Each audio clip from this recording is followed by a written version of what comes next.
तो लाख टके की बात में आज एक बार फिर हम बात कर रहे हैं बिहार की, और बिहार के नतीजे कल आने हैं, लेकिन उससे पहले तमाम तरीके के सवाल हैं जिनके जवाब समझने की कोशिश आज लाख टके की बात में। सीधा सवाल यही कि बिहार के नतीजे जो भी हों उनका क्या कुछ असर दिखने जा रहा है आने वाले वक्त में, न सिर्फ बिहार की सियासत के लिहाज से बल्कि राष्ट्रीय राजनीति के लिहाज से भी। तमाम खास मेहमान हमारे साथ बने हुए हैं, चर्चा को आगे बढ़ाएं उससे पहले इसी मुद्दे से जुड़ी ये रिपोर्ट देखिए।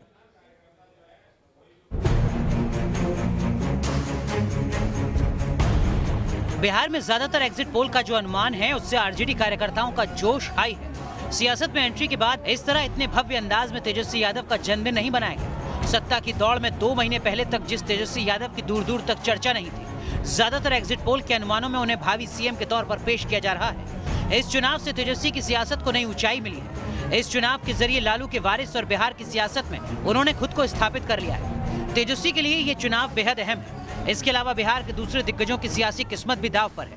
आखिरी दौर में चुनाव प्रचार में अपना अंतिम चुनाव कहते हुए नीतीश कुमार ने इमोशनल कार्ड खेला था। ऐसे में अहम सवाल है कि चुनाव हारने के बाद क्या सियासत से संन्यास लेंगे नीतीश कुमार। एनडीए में विश्वास अविश्वास का सवाल भी अहम है। अगर एनडीए की हार हुई तो लोक जनशक्ति पार्टी के रुख पर बहस होना तय है। जेडीयू की तरफ से चिराग पासवान और कुछ बीजेपी नेताओं की साठगांठ पर सवाल भी उठाए जा सकते हैं। वैसे एनडीए की अगर जीत होती है तो तय है कि गठबंधन और मजबूत बनकर उभरेगा, लेकिन हार हुई तो एनडीए में दरार पैदा हो सकती है। बिहार में ये चुनाव कांग्रेस और वाम दलों के लिए भी अहम है। इन दोनों के लिए वजूद की लड़ाई है। चुनाव में अच्छे प्रदर्शन के जरिए ये दल अपनी खोई हुई जमीन हासिल करने की कोशिश जरूर करेंगे। Team news nation. तो तमाम खास मेहमान हमारे साथ बने हुए। हमारे साथ बीजेपी के आरके सिन्हा साहब हैं, सुरेंद्र राजपूत साहब को सुना आपने, कांग्रेस पार्टी के प्रवक्ता, जेडीयू के प्रवक्ता अभिषेक झा साहब हैं, आरजेडी के प्रवक्ता चितरंजन गगन साहब हैं हमारे साथ। हमारे सहयोगी पटना से रजनीश सिन्हा जुड़ रहे हैं और दिल्ली से मोहित राज दुबे हमारे साथ जुड़ रहे हैं। पहला सवाल चितरंजन गगन साहब आपसे, किस तरीके की उम्मीद आप करके चल रहे हैं अब इस वक्त, तब जबकि 12 घंटे का वक्त बचा है पहले नतीजे या रुझान आने से पहले? आया है रिजल्ट इससे कहीं ज्यादा बेहतर होने वाला, इसलिए हम लोग पूर्णतः आश्वस्त हैं। जनता का जो रुख देख रहे हैं, जनता जिस ढंग से मतदान में बढ़ चढ़ कर जनता हिस्सा लिया है और जो रिस्पॉन्स रहा है महागठबंधन के उम्मीदवारों के प्रति, निश्चित रूप से महागठबंधन न केवल बहुमत प्राप्त करेगी बल्कि जो हम संभावना व्यक्त कर रहे हैं कि 160 से ज्यादा सीट पर महागठबंधन विजय हासिल करेगी। मतलब त्रिशंकु विधानसभा की कोई तस्वीर आपको नजर नहीं आती है? त्रिशंकु विधानसभा की कोई उम्मीद आपको नजर नहीं आती है? कोई संभावना नहीं है, कोई संभावना नहीं है इसकी। और कल देख लीजिएगा, जनता दल कहीं आपको दिखाई नहीं पड़ेगा, जनता दल की कोई हैसियत नहीं रहेगी।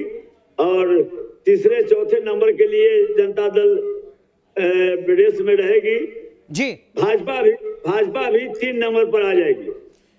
आरके सिन्हा साहब, बीजेपी बिहार में तीसरे नंबर पर आने जा रही है। वैसे अब भी तीसरे नंबर पर ही है पार्टी, अगर मैं गलत नहीं हूं, लेकिन सत्ता में है। जो बात यहां पर आरजेडी के प्रवक्ता कह रहे हैं उसके मुताबिक अब आप विपक्ष में जा रहे हैं।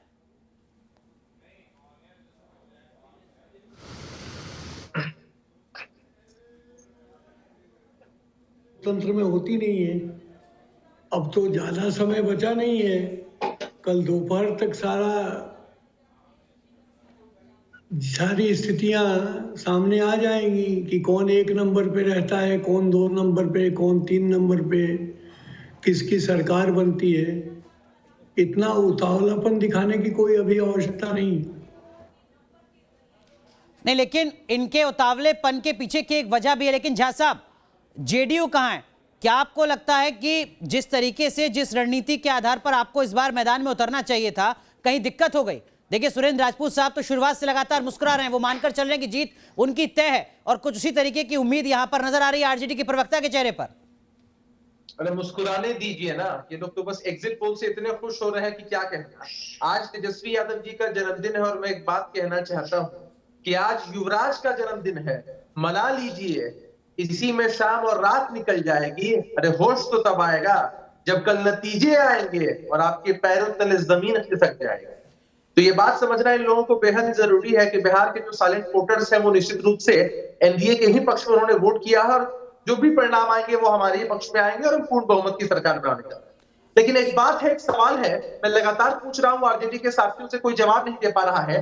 देश में पहली बार ऐसा हुआ है कि किसी पार्टी को अपने ऑफिशियल सोशल मीडिया हैंडल पे लिखना पड़ रहा है कि भाई परिणाम कुछ भी आए, लेकिन सभी कार्यकर्ता संयम बरते, हुड़दंग ना करें, दूसरी पार्टी के नेताओं को या किसी और अन्य व्यक्ति के साथ मिसबिहेव नहीं करें, हल्ला हंगामा नहीं होना चाहिए, या फिर पटाखे नहीं जलाएं, हुड़दंग नहीं करें। इस तरह की बात नहीं, ये इनकी संस्कृति को दिखलाता है ना भाई कि कहीं ना कहीं ये लोग अपने कार्यकर्ताओं को कंट्रोल नहीं कर पा रहे हैं, तो सोशल मीडिया पर लिखना पड़ रहा है कि आप हंगामा मत करिएगा। झा साहब माफ कीजिएगा, इसमें इस आपकी इस दलील में कोई दम नहीं है सर। हर पार्टी का हर बड़ा नेता सादगी और संजीदगी की बात करता है, इसमें कोई दिक्कत नहीं है किसी तरीके की। जी आरजेडी के प्रवक्ता कुछ कह रहे हैं, सुन लेते हैं एक बार। आरजेडी के प्रवक्ता कुछ कह रहे हैं, सुन लेते हैं। नहीं, अभिषेक जी के जो नेता हैं इनको हुड़दंग मचाने के लिए बोले हैं कि कल उत्पात मचाइए। देखिए किसी पार्टी ने तो आज तक इस तरह का भाई कभी न पोस्ट किया है, न ट्वीट किया है, न फेसबुक पर, न ट्विटर पर। अरे इस बात को एक्सेप्ट करने में क्या दिक्कत है कि आपके जो कार्यकर्ता है वो हुड़दंग मचाते हैं, और कहीं ना कहीं आपकी पार्टी, आपके नेता को इस बात को दोहराना पड़ता है कि भैया हुड़दंग। ठीक है, चलिए ये गैर जरूरी दलीलें हैं, ये गैर जरूरी दलीलें हैं। लेकिन सुरेंद्र सिंह राजपूत साहब, मैं एक बार फिर आपके पास आता हूं और आपसे ये समझना चाहूंगा सर। देखिए आप बहुत ज्यादा उम्मीद कर रहे हैं कि बिहार की सत्ता में इस बार आप आने जा रहे हैं, लेकिन कांग्रेस पार्टी कहां है बिहार में? 7 से 9% वोट शेयर के दरमियान ही कांग्रेस पार्टी बिहार में इस बार भी नजर आती है आपको, या कुछ चमत्कारिक बदलाव? देखिए, मैं आज अभी आर.के. सिन्हा साहब बोल रहे थे, इन्होंने बहुत अच्छी बात बोली कि भाई 10 घंटे रह गए हैं, अभी पता चल जाएगा।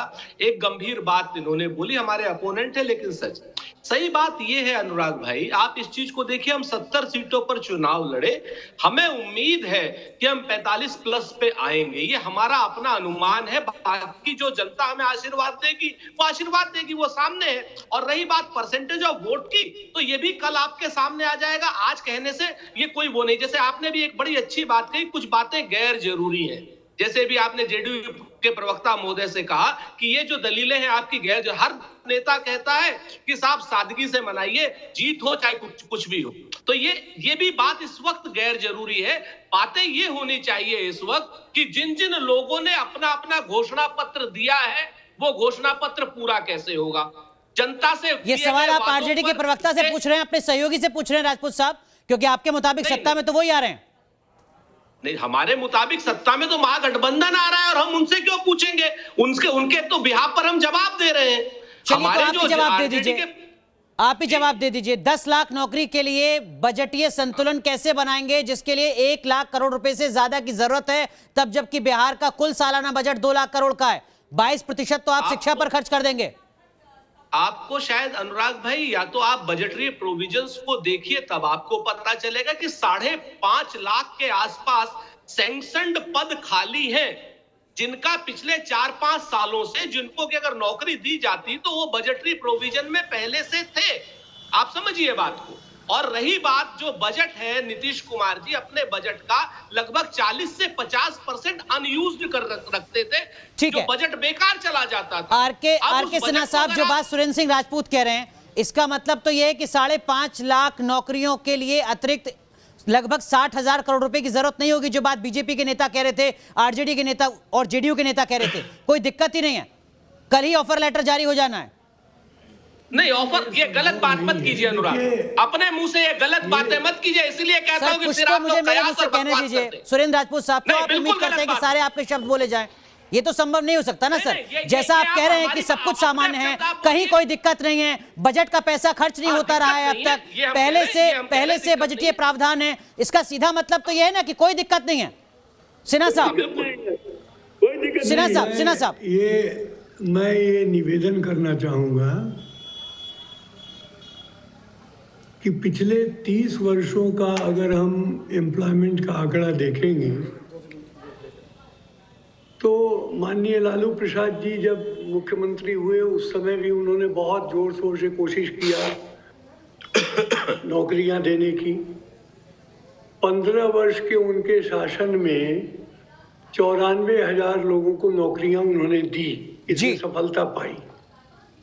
नीतीश कुमार जी ने भी अपने 15 साल के शासनकाल में बहुत जोर शोर से कोशिश की, लेकिन वो 6.5 लाख ही 6,40,000 ही नौकरी दे पाए। प्रश्न 3 है, यह कहना कि कितना पद रिक्त है और कितना क्या, ये बात अलग है, ये एक अलग विषय है। सबसे मुख्य बात ये है कि 2 लाख करोड़ के बजट में हम कितना पैसा विकास पे खर्च करेंगे और कितना पैसा अपने मुलाजिमों के तनख्वाह पे खर्च करेंगे। ठीक है। अगर हम 10 लाख लोगों को एम्प्लॉयमेंट दे भी देते हैं तो क्या हम पूरा बजट हम अपने मुलाजिमों पर खर्च करेंगे? तो फिर विकास की बात कहाँ आएगी? बिल्कुल नहीं सर, विकास के अलावा बजट में 22% अकेले शिक्षा पर, उसके बाद फिर विकास की बात शुरू होती है। रजनीश हमारे साथ जुड़े हुए हैं पटना से। रजनीश, क्या वाकई आरजेडी जो एग्जिट पोल में बढ़त बनाए हुए है, हालांकि अभी एक रात का इंतजार बाकी है, आरजेडी को इस बात का एहसास भी है कि कितने बड़े बड़े वादे आरजेडी ने किए हैं बिहार विधानसभा चुनाव जीतने के लिए?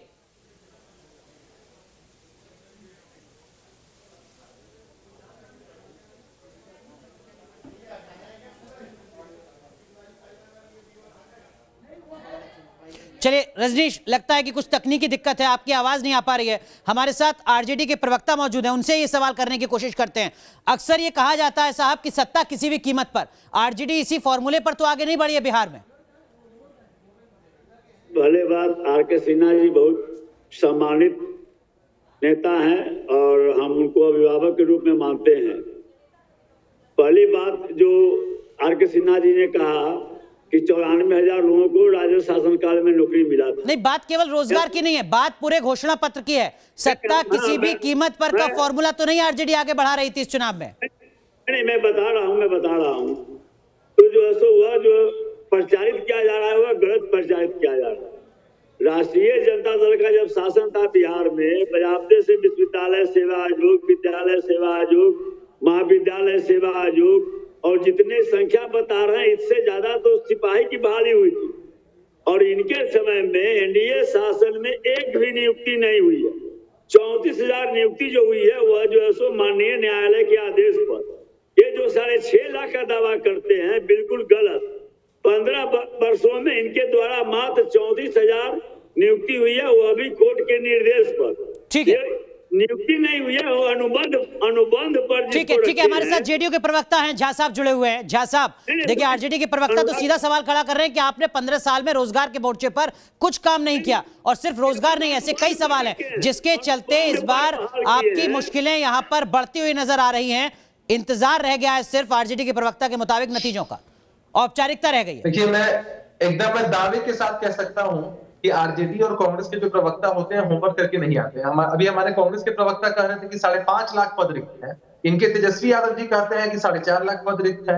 अरे इनको खुद को नहीं मालूम है कि कितने पद रिक्त हैं। और दूसरी बात कि अगर ये डाटा वाइज किसी भी मुद्दे पर बहस करने को तैयार हो जाए तो ये कभी 15 वर्षों को कंपेयर ही नहीं कर पाएंगे। अरे हम तो सिर्फ इनके 15 वर्षों की चर्चा इसलिए कर देते हैं क्योंकि यही चलिए झा साहब बहुत संक्षेप में इन 15 सालों में आपकी एक उपलब्धि बताइए जरा। आधारभूत संरचनाओं का निर्माण हो, बिहार में रोजगार देने की बात हो, 6 लाख से ज्यादा नौकरियां दी गई हैं, 95,000 किलोमीटर से ज्यादा सड़कें बने हैं, 6,000 किलोमीटर से ज्यादा पुल का निर्माण हुआ है। उसके अलावा अगर आप झा साहब कांग्रेस और आरजेडी के प्रवक्ता हो सकता है पढ़ के ना आए हो, आप मुझे करेक्ट कीजिएगा जो बात मैं आपसे कह रहा हूं। पूरे देश में तकरीबन 1365 की आबादी पर एक डॉक्टर है, बिहार में 17,000 लोगों पर एक डॉक्टर है या नहीं आप बताइएगा मुझे। बिहार में प्राइमरी स्कूल के लेवल पर शिक्षक और छात्र का जो अनुपात है वो सबसे गड़बड़ाया हुआ है। सेकेंडरी लेवल पर स्कूल में जो शिक्षक और छात्र का अनुपात है वो सबसे ज्यादा गड़बड़ाया हुआ है। प्रति व्यक्ति आय बिहार में 30,000, देश में 90,000 से ज्यादा। आप बताइए इसमें से कौन सी बात गलत है? अरे आप देश से मुझे जवाब देने दीजिए।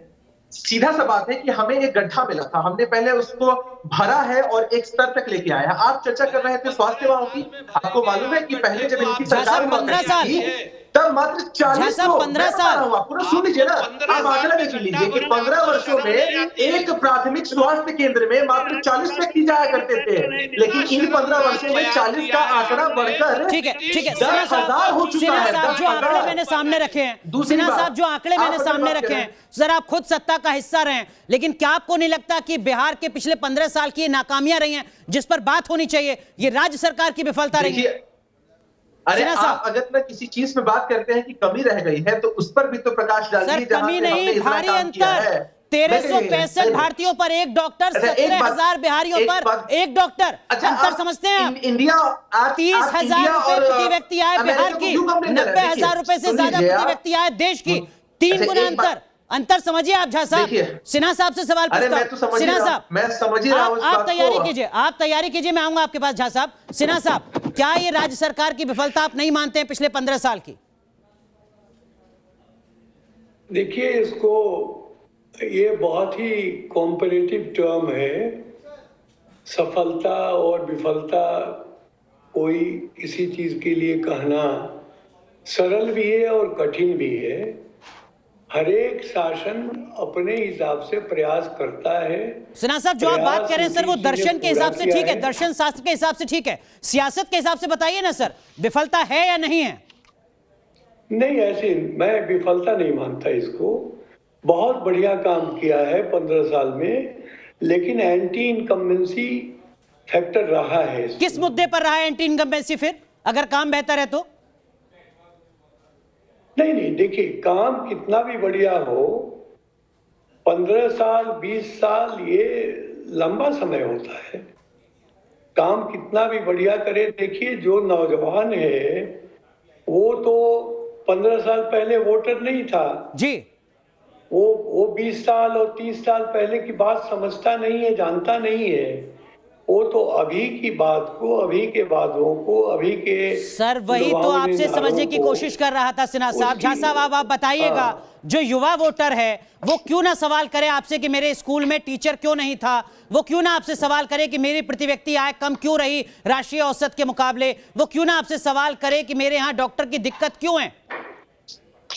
समझना बेहद जरूरी है। आपने इतने बिल्कुल सही है, बिल्कुल सही है। और सिन्हा साहब, आता हूं आपके पास। झा साहब, सिन्हा साहब, मैं आऊंगा आपके पास। झा साहब बोल रहे हैं जी, अभिषेक जी बताइए। मैं ये कह रहा हूं कि आप कंपैरिजन किसके बीच में करेंगे, इंडिया और अमेरिका के बीच में, इंडिया और यूके के बीच में? अरे जिस स्थिति में हम पहले थे उससे हमने सुधार किया कि नहीं, ये तुलनात्मक अध्ययन करना बेहद जरूरी है। आपने कौन सा ऐसा राज्य है, एक सेकंड झा साहब, इस देश का कौन सा ऐसा राज्य है जो 15 साल बाद और पिछड़ गया है?